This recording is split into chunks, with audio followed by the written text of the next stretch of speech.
पारोळा येथे दिनांक 20 रोजी शनिवारी दादासाहेब आमदार सत्यजित तांबे हे पारोळा येथील माजी नगराध्यक्ष परवीन दानेस यांच्या मातोश्रींच्या दुःख निधनाच्या निमित्ताने आल्यानंतर त्या दिवशी पारोळा येथील doctor Ranasaheb Shantaram Patil, Sahebrao Bagul, crime news संपादक सचिन पाटील, संचालक तसेच मुख्याध्यापक भांबरे सर यांनी आमदार तांबे यांचं स्वागत केलं। तसेच आमदारांनी राज्यस्तरीय आदर्श पुरस्कार प्राप्त करणाऱ्या महिला शिक्षकांचा सन्मान करून त्यांना एक संच उपलब्ध करून दिला। तसेच दुसऱ्या महिलांना देखील जिल्हास्तरीय आदर्श पुरस्कार प्राप्त केल्याने त्यांना देखील एक संच देण्यात आला।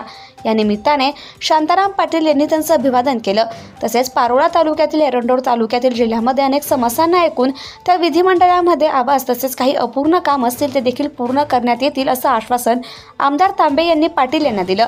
तसेच येणाऱ्या काळात भटक्यामुक्त समाजाच्या विद्यार्थ्यांना जी मदत करता येईल ती मदत पूर्ण करेल असे आश्वासन दादासाहेब सत्यजित तांबे यांनी साहेबराव बागुल यांना दिले।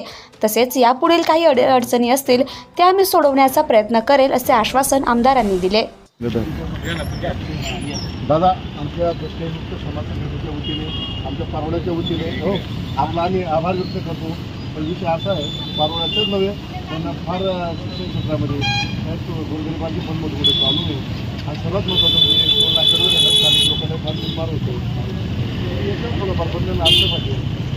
आणि आय अंतर्गत आहे ना, घरी तर नावच येत नाही। मी स्वतः अर्ज टाकलाय, आमच्या भटक्यामुक्त जाती जमातीच्या वतीने अर्ज टाकलाय। नानांनी त्यासाठी मोठा आवाज उठवला, पण गरिबांचं नाव येत नाही। आहे कोणाचं वर्षाचं टक्केवारी झालं आहे, तर सर्व गरिबांसाठी ठीक करत आहे। तुमचे चांगले का आहे, चांगले खाऊ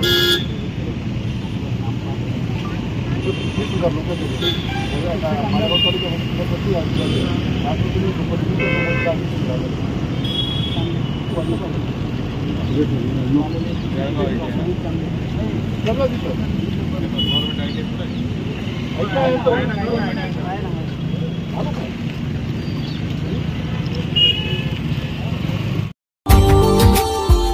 Subscribe now and press the bell icon. Never miss an update.